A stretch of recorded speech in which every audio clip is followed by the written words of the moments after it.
I used to cry when I bust the main. Yeah. I did every year. I remember one year I went out, day 3 semi-bubbled, and I sat in my car. It's the PokerNews Podcast.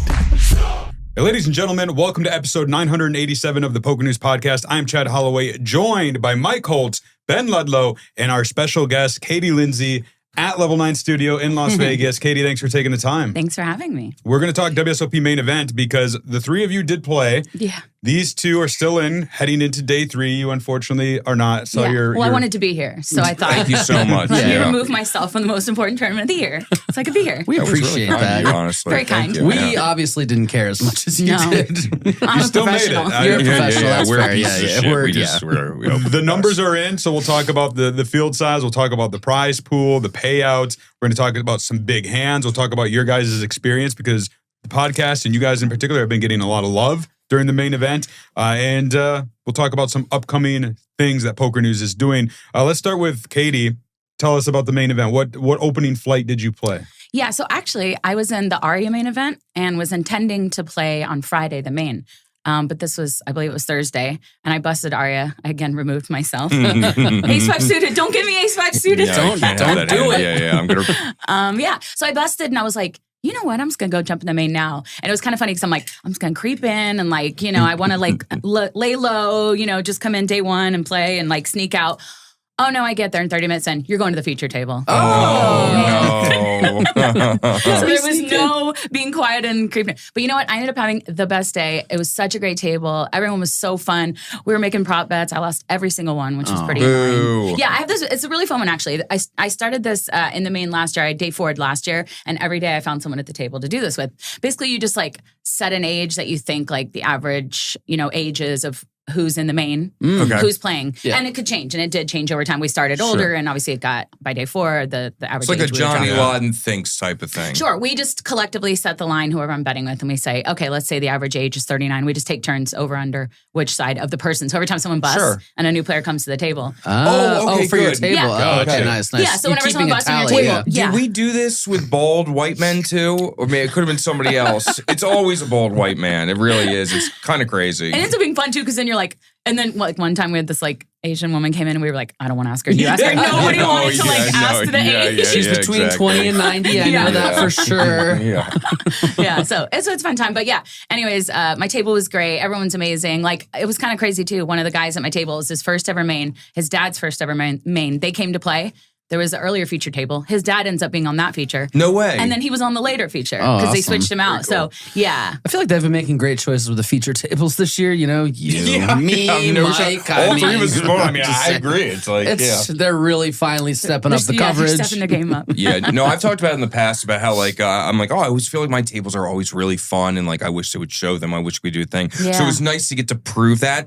I haven't watched all the coverage back, and it seems like they're going to use a lot of the stuff for later episodes or recaps, but there's some things at the table that happened that were the most. The table I was at yesterday was the most fun table I've ever been at in my life. That. It was If they stayed on our table the entire time, it was legitimately the best feature table I've ever seen. Jimmy D'Ambrosia is hilarious. Mike, amazing. We had. Wow, you had a table. We had a guy who got Craig third. We got Disco Dave, Welch, Disco Dave Welch, Walsh, one of those three. We had a Mike Walsh, Mike Walsh or Welsh, and then we had a Dave Walsh or Welch, and they were great. Dave, third in Britain's Got Talent. He was part of a group of old guys. They were called Old Men. I can't remember, but basically they pretended they couldn't dance, and then Simon Cowell's and then they're oh wait, we actually can fucking blow on you, and then they all wait. Was this the guy that was doing the breakdance guy? Yeah, so I saw that. We had already set that up, and so literally when there was the core group of us, and then when somebody busted at our table, and of course we'd all hug them and kiss them and tell them we love them, and we're gonna have a reunion next year. We're gonna get set the group chat and go on vacation. We were calling Jimmy D'Ambrosia's mom. We all talked to Jimmy's mom at one point. It was just the most amazing experience. And Disco Dave got third. bird. He did the dancing thing. It was just all amazing. Whenever a new player came to the table, we would not talk to them for the first 5 minutes. So we had 2 different people come up and they would talk and we would just give them the silent treatment completely. You guys had a plan. Yeah, no, it was great. It was and you had a former main event champ at your table, Hossein Ensan. Oh my God, he's so cool. I love him. I love him. I like his style. I like his game. I went back and watched some hands. I really respect the way he played. He's got a good live presence and fun guy. Fun, cool dude. That makes a difference. Give me a fun table all day. I do not want to sit in silence. Yeah, I want to talk. I want to hear your story. I want to make bets. I want to have a good time. And I think we can kind of create that too, right? You get 100%. People to come out of their shell, get them talking, and it is nice. If I didn't know you and I sat down at a table, I would look around and I would go, the hat. Tell me about it. Tell me about it. I need to get to know you more. Can I borrow it? Can I borrow it? Well, I'm going to sweat on it. I don't want to do that to you, Yeah, but no, I think it's so important. I think that poker is a social game. It's fun. Yes, we're playing for a crazy amount of money, but at the core of it, we're all playing a game, and we should have a good time. Yeah, I agree completely. You mentioned Mike Dentale, and you actually busted him because I was watching the stream, and my mic's there. I got to watch this. It was a fun table that Jimmy D'Ambrosia is. I think electricity. I think you were electricity, and he's high voltage compared to you. No, he's like a thunderstorm. You know what I mean? The guy's amazing. That is a collection of people. He's Thor, you're Loki, in terms of thunder ratings. Exactly, Batman and Robin. Exactly. I'm Robin, obviously. He's amazing. He's the funniest guy. I really do think that as far as characters and personalities go in anything, not just poker, in anything, he is one of the biggest and the best. He could do anything. That guy is so talented and just I want to be around him more. I heard he lived at Caesars for 5 years. 5 years, yeah. He owned nightclubs, incredibly rich, so a millionaire. I need to look this guy up. I don't even know. Oh, there's 23-year-old women are coming out of the woodwork just to get with him. It's the craziest thing I've ever seen. He took a bunch of mushrooms and went on high-stakes poker at one point. He did a bunch of ketamine. Anyway. He's great. Escalated quickly. Great guy. My mother. No. He killed 3 guys. But exactly. Tijuana, Mexico, 2006. I'm pulling up Poker News now to check out. So we're recording this right before you have an hour to get from here to the day 3. The money bubble will probably close to the end of the day or early on day 4. Have you guys checked out your starting tables for today? I have. Anybody you know or recognize? I got Matas Symbolis. I have Jeff Gross. I have... Which one? Which Jeff Gross? There's 2 Jeff Grosses, yeah. The professional best friend, Jeff Gross. Okay. PBF. PBF, yeah. You know. And then Rui Campos, who's a good Portuguese player. And Ben Ludlow. Nice. That was the most boring reading of a table I've ever heard. What do you want me to... I'm looking at yours, Mike. I found yours on Poker News, and the only name I recognize... 2 of them, Jesse Sylvia and Jake Baumgartner. I love Jesse. Jesse's the man. I've swapped 1%. He just had a baby, so watch out. Oh, I know. Baby run good. Did they? Congrats. I hope he wins the whole thing. I swapped 1% with him, and I'm very happy with my decision, obviously. And we're going to have a fun time. Baumgartner, I think I've played with him before, or maybe I haven't, but I'm familiar with him. Jesse's cool. The rest of the people, not familiar with. I think I'm probably the shortest stack of the table with 85K, 82, 87. It says I have more, Chad. That's a lie. I'm excited. I'm excited to go in there. I've never cashed the main. I'm 0 for 5. I've made day 3 4 times. So let's hope to break that. Yeah, but, I'm same. This is my 6th day 3 I've never cashed. So I hope. Yeah, and you're sitting roughly in the same neighborhood, chip-wise, right? Yeah, 25 bigs. I had 130 at one point. I had 19 at one point, so I'm very happy to make it through. And I actually 4-bet shoved the ace-5 suited, and it got through. I got the snap fold from the I opened cutoff big blind who had 600K, 3 bets. I'm like, I'm fucking busting the main right here. All right, I'm all in. He snap folds like, go. It worked one time in my entire fucking life. Don't you love to when your brain's like, we're gonna fold here, and then you're like, all in. You're exactly. What are you doing? I knew the exact thing. Hannah used to say it's the ghost of Stu Unger that just comes out. That's actually hilarious. That's a really good one. That's what she actually says. It's the ghost of Stu Unger, and you're like, I'm gonna fold here, all in. Yeah. I'm like, I know he's bluffing. I know he's not bluffing. All right, I'm gonna call. Like, wait, that was supposed to be my hand. Those are chips in the middle. Well, let me ask you guys just real fast, because for me, when I watched ESPN growing up and I saw the main event, and I always was like, man, it'd be so cool to be at the featured table. And I know some of the people I played with were saying the same thing. Like, this is my dream to be here. This is so cool. Even if I bust, I'm on ESPN playing poker. Did you guys when you guys got up to the feature table, like do you feel like it affected your game at all? Do you feel like you just got to play, like, do you feel like it was a major difference? Like, what was the difference between, being on a regular table and the stream? Well, you know what's crazy that nobody believes about me? I'm actually really camera shy. Really? And I've had to work so hard to get comfortable. I said no to every podcast. I said no to like any, I'm like, what's that? An enigma. That movie. No, when he's like, I don't know what to do with my hands. Talladega Nights. That's me. I'm so actually awkward. You can just keep them by your side. I did that on my ESPN interview on the main event. They came over to me and I went, what? Yeah. So the funny thing is like, I'm like, I cannot believe I have to go and be on feature show. I don't want to do this. Like, I just was trying to, but you know what? I mean, it was weird. I was so chill. Yeah. I had no anxiety. Like, I just had a good time. I didn't think about, I got to do this so I look like this or whatever. And thankfully, too, I didn't have any really like tough spots or like nothing that I was like, so it was pretty smooth. And I liked a couple hands that I played. I don't know if they'll end up getting showed or not, but. I made the stream really cool. At the end of day one last year. And, that's right. I got to play with Eric Lindgren. John Riordan was there. It was only for like the last 2 hours, the last level of the night. But I did find it like more pressure in terms of like, I don't want to do anything stupid because it's going to be there for everybody to see. And I didn't. And kind of the same thing. I was not in any big spots or anything, but I definitely felt that kind of pressure. Like, all right, just don't fuck this up or don't do anything stupid. I felt a lot more present. I mean, I'm so ADD. I'm like on my phone. I'm getting up. I'm going around. I'm taking laps and doing stuff.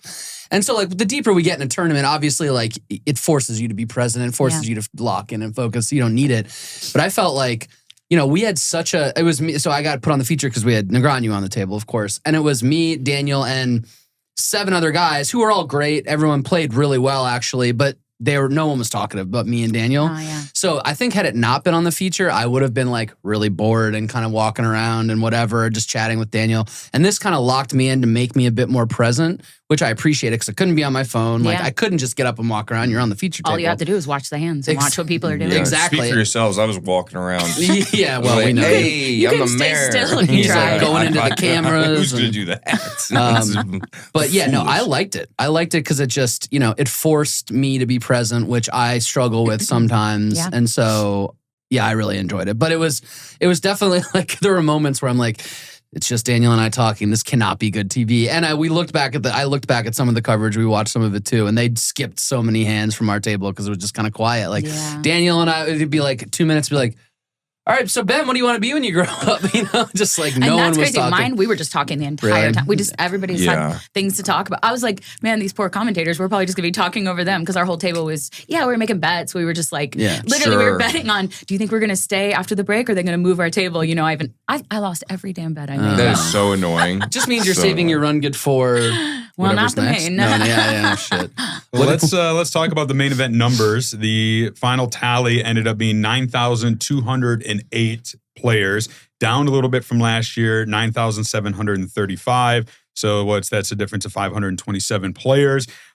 Nothing too drastic, I don't think. I think we all kind of expected it would be down this year a little bit and, not hit that 10K. But I think hitting 9,000, which we debated last episode, was up in the air. And so it got over 9,200. I don't know. Katie, good number, do you think? Or is it something like to be worried about? Well, I think it's still good considering crypto's down. Yeah. People are worried about the new tax law. Yeah. So with those things all considered, I think it's fine. And they had some other numbers were up, I think, this year. Yeah. Right? They hit one of their biggest. The mix events and the mid-stakes events, everything was like, same or higher than it's ever been. It was basically high roller events and some of the early stuff were down, but like kind of the mid-stakes is really, really healthy, which is kind of what all we care about. Are you sure that those numbers are correct? No, of course I'm not sure. I've never been sure about anything in my life. I'm pretty sure Mike. Numbers are overall down like 7%. But they had the biggest one. The Mystery Millions was the biggest 1K ever. So or something.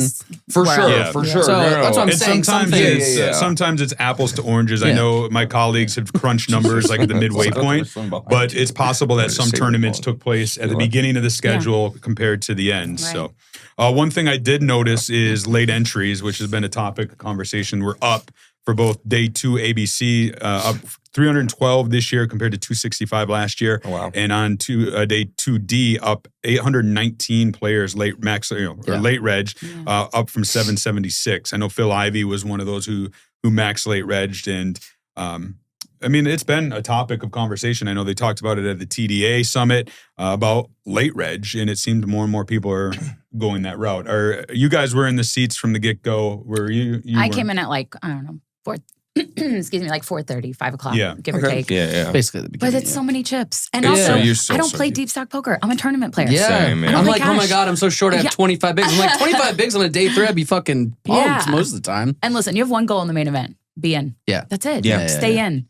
And when I hear people like, oh, I had this, but I have this. And I'm like, just, you're in. That's all you have to do. I was like, well, I had 180, but Yeah. No. There's just over 85.6 million in the prize pool. The top 1,382 players will make the money right now.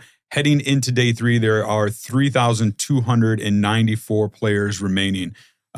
So it's sounding like the money bubble is likely going to be day 4. Tomorrow. Day 4, yeah. It started that's day what 4. It was last year. Just to finish that late reg point, though, we've talked about it a lot, and I feel like I have varying opinions on things. Like with most things, I think less late reg better in terms of, I don't want to create situations where people can max with 8 bigs and things like that, where it just gets ridiculous. But the main event's such a huge commitment in terms of time and resources and whatever, that I think this is I really think this has been a good change to allow people to reg on day 2, to reg with, I think if you max, it's like 50 bigs. You come in at the 1,200. 40, I think. Right? Okay, 12. It's either the 1,200 or the 1,500. I can't remember. Is that right?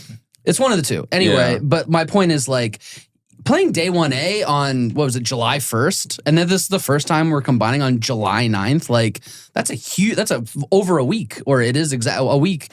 So, to allow people to come in on day 2 who might not be able to take that time, even saving a couple extra days from day 1D to to day 3 is huge for a lot of people. And if we want to keep the numbers up, I think that's just a necessity. So I'm happy about it. I think that's a good thing for the main. Everything else, it's a debate. Yeah, I'm not sure how I feel about that, actually. But yeah, the main is a little different just because of how long it is. Yeah. And you do want to get there early, obviously. Everyone says that. You want to get there early, fight against the recreationals who never play poker. Bunch of actors and sports stars and everything.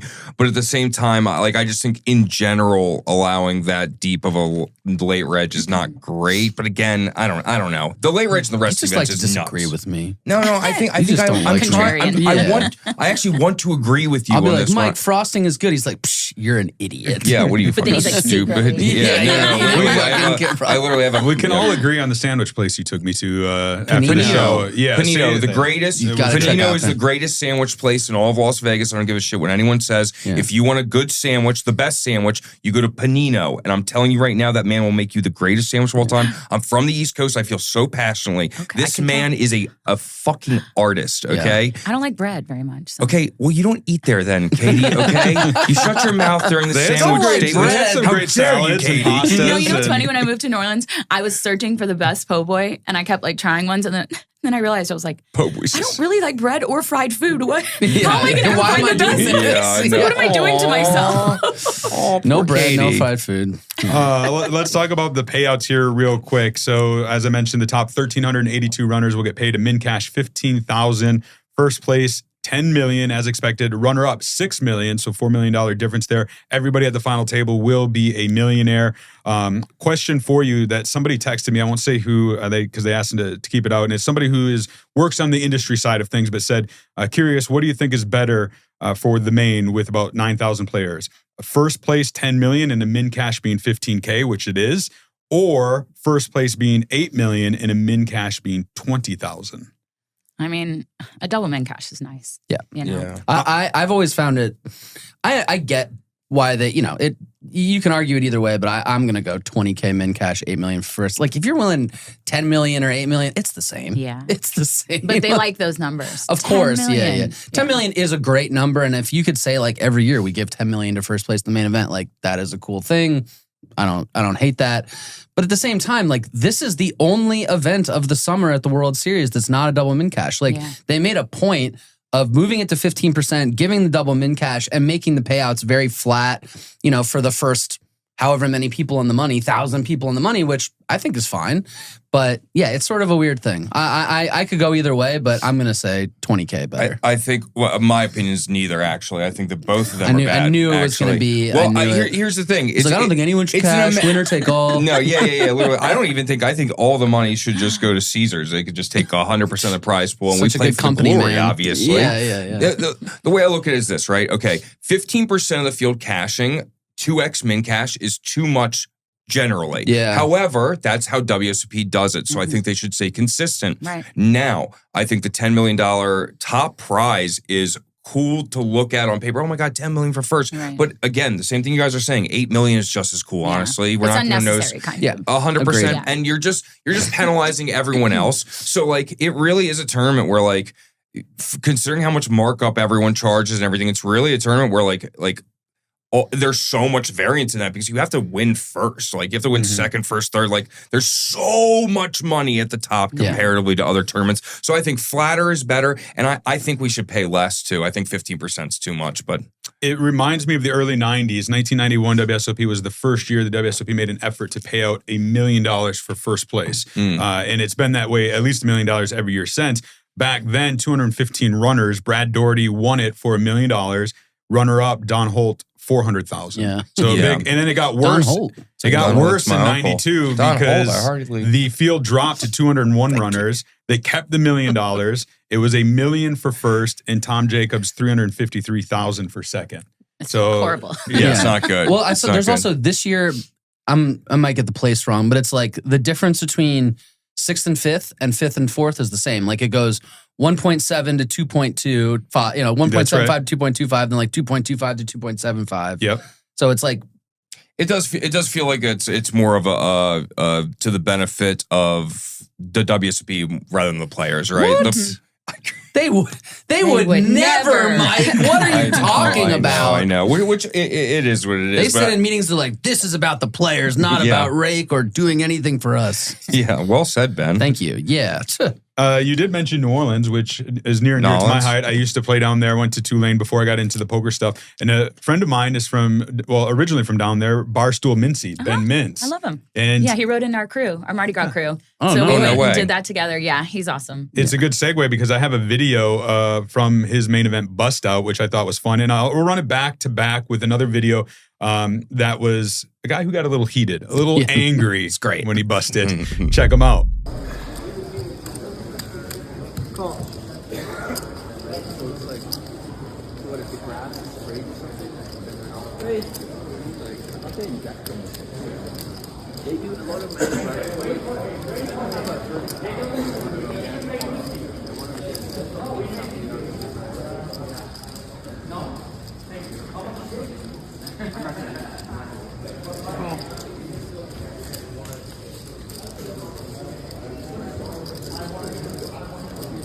Heads up.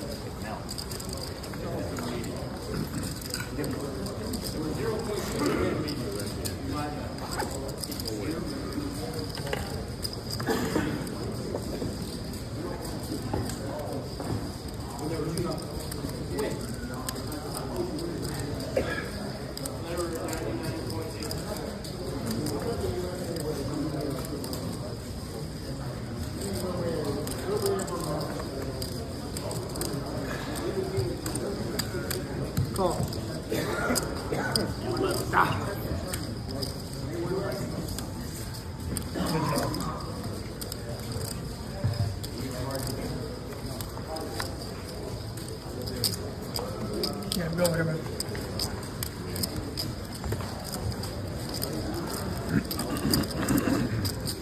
Fucking trap the shit out of your fucking dumb. Fuck! 61.6.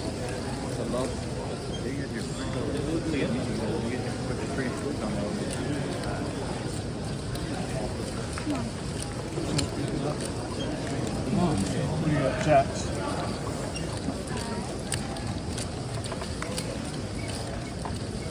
Good luck, guys. I like tours.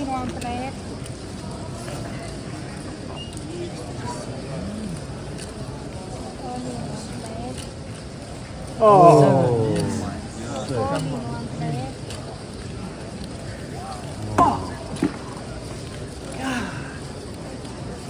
Bro. Fucking trap the shit out of your fucking dumbass. God. Unbelievable. Fuck.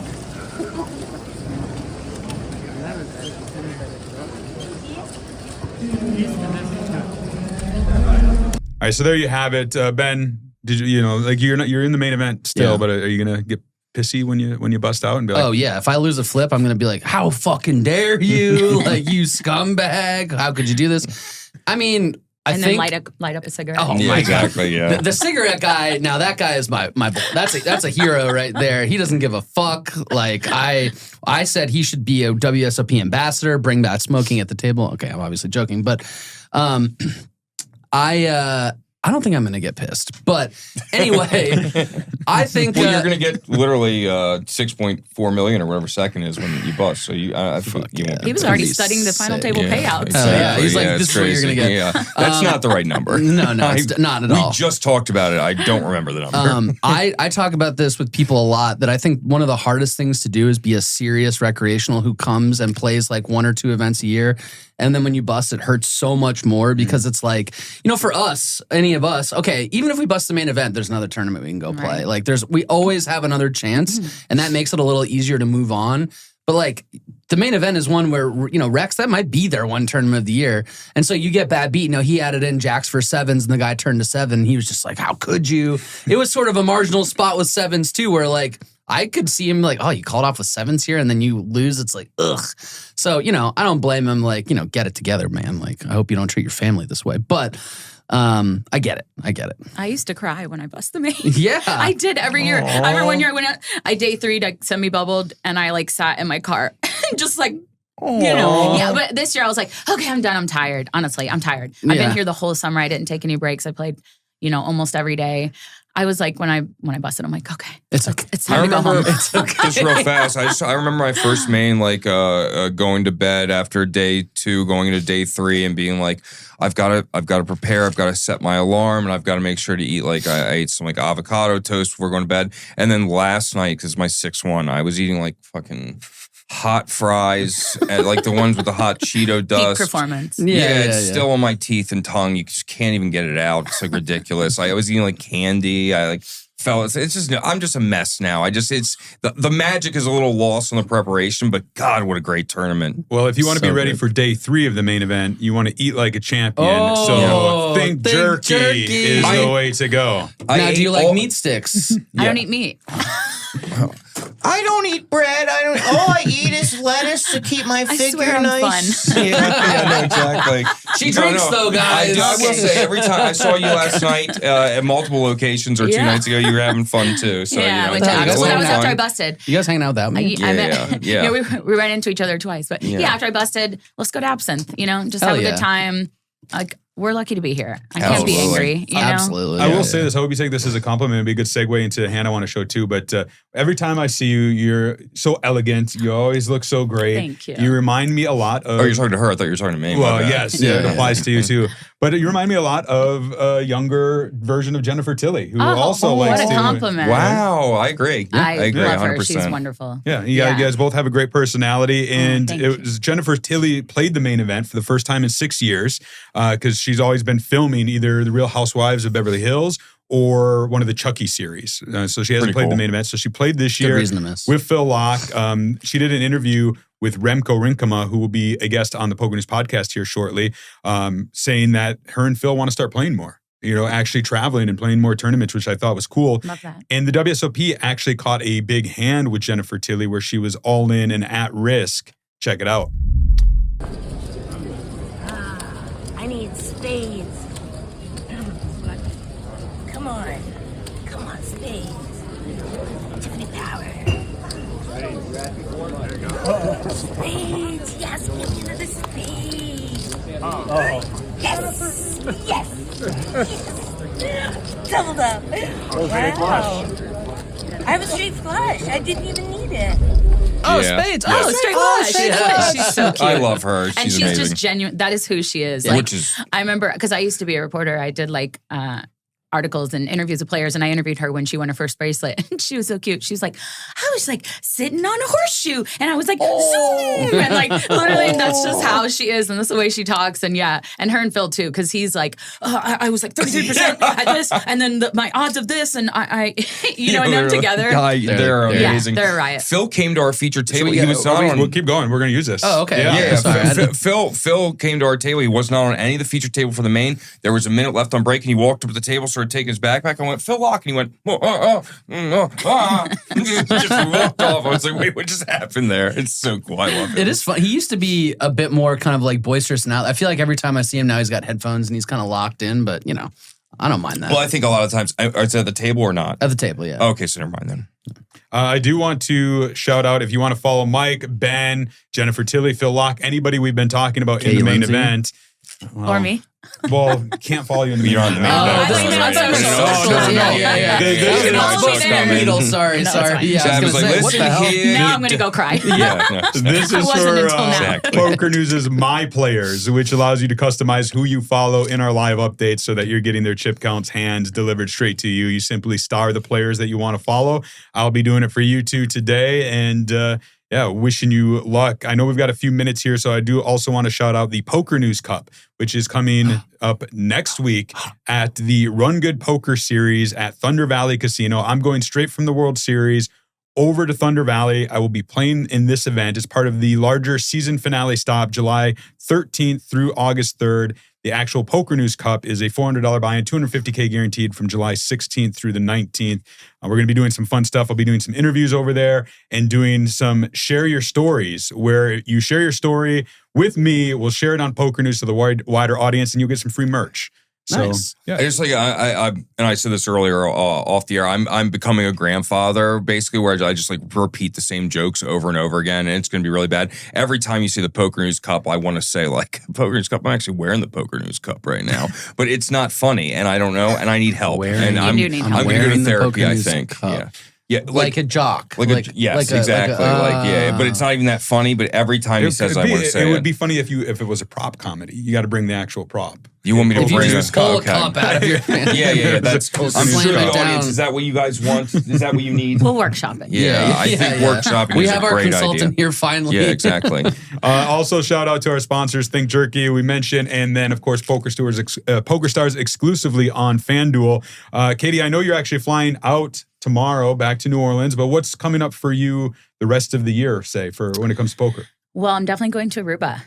I'll be there too. Oh, yay. Yeah, That's so yeah, fun. I'm going to go. Yep. Yeah. Moneymaker Tour, Maine. Yeah. Won it before. When is this? Nice. Oh, really? September? Yeah, end of September. Hey, Aruba. girl. Yay. And Oh, wait. Is it the same time as TCH?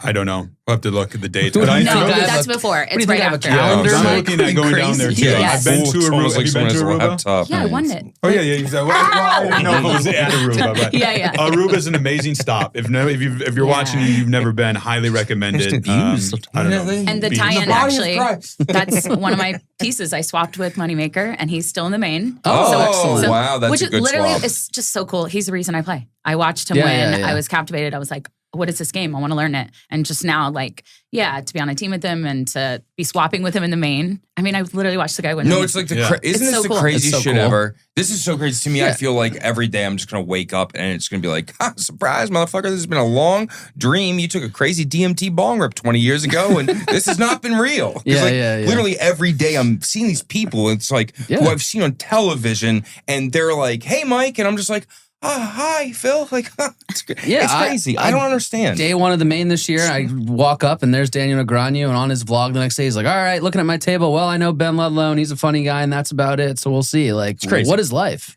No, it's really What is wild. life? It's So crazy. blessed. So absolutely blessed. Yeah. Well, I mean, I'm more blessed. But Obviously, you're so good looking. thank you. I'm just, Mike was beating me up, so I'm kind of turning We away from are. him. You Like a guys can dog. stop flirting. We are blessed to have Katie Don't tell in the me what to studio do. today. Thank you If for people having me. do want to follow you Yes. on social media, what are the handles and the best ways to do that? Kate Lynn's Instagram. Kate a lot of Lynn's. fashion, poker, Yeah. travel. my And if you dog. need help with your dating profile, Yeah. she offers consulting services. It's $150 an hour. Well, because but- it started with Landon Tice showed me his profile, and it was a picture of a steak. Oh, I remember this. Yeah, no, Literally, not him with it, crazy. not him holding it, just a steak. Awesome. He's like, I want people to know I can cook, and I was like, delete that right now. No, That's like serial killer. No. You know what's so funny? That is pretty awesome. You know what's What would possible. you recommend for anybody listening? Because we do have like 2 minutes here, quick. Like if somebody's like, "Oh, I have a picture of a steak on my dating profile. I need to change it." What should somebody change it to? Especially if they're a poker Show person. us what you do. Be out hiking. Don't just post a photo of a mountain. Be Also, out there hiking gross, but whatever. Post Yeah, pictures just- with other people to show that you have friends. Sure, or- but also, Well, but we're also talking about dating. I'm like, Yeah. Jesus, I I don't don't know know what what I'm to doing. do. Yeah, oh my God, there's liquid everywhere. I'm single and Not don't again. spill, guys. So Yeah. hit me up. no, just show what your Damn it. life is like. I think be genuine to you. Don't try to be someone you're not. Yeah. Yeah. Sure. Oh, I was going to say, I'm changed the subject, but we were talking about swaps. I did the most interesting swap I've ever done yesterday. I played with a friend of mine at my last table, and we have a 5% swap, FT only. So I might start doing that where it's like, all right, FT only swap, you know? I got a bunch of 1% that are 100K plus. Same idea. Same idea. I like that. Smart. I've done something like that, but I want. No, I want my $300. Me too. You know I'm what? not the one. I kind of do too. I to be fair. 100%. I'm like, honestly, Taylor Black's the one that messaged me first and did it, and then everyone else started. And I'm just thinking to Taylor myself, Black like, probably final table though. So. I know exactly, but I'm like, I want my $160, man. You know what I mean? None of mine are capped. I got 3 people left in on Hell day yeah. 3. Yeah. I want them to keep going. And, Fair enough. and then fair I get to go home and I get a little fun sweat. Yeah, not So- bad. I think only one of my swaps is dead, so good stuff. $300 can buy a lot of think jerky. Yeah. Also, as normal, if I tell you, if you eat Jack Link's beef jerky, fuck you. Okay, that's going to do it We for don't do the F episode word anymore. The one guy doesn't like 987 it. of the PokerNews right. podcast. We actually don't. Do us a favor, like, Fucking idiot. subscribe, give us the 5-star review. We will be back with 4 episodes a week all of July. Main event continues to roll on. We'll have updates, hopefully, on the 2 of you. Good luck today. Good luck, guys. Thank you for coming on, Katie. Katie, yes, thank you You're very the much. best. Yeah. It was fun. Yeah. Oh, it was a great time. Great time. I want your hat so fucking bad. It's so sick. I know I'm not I'll going to send get you it. one. Go to No, you won't. PokerNews.com to follow these guys I'll in the take main it. event journey, and we will be back Saturday with a brand new episode. Until then, we'll keep a seat open for you.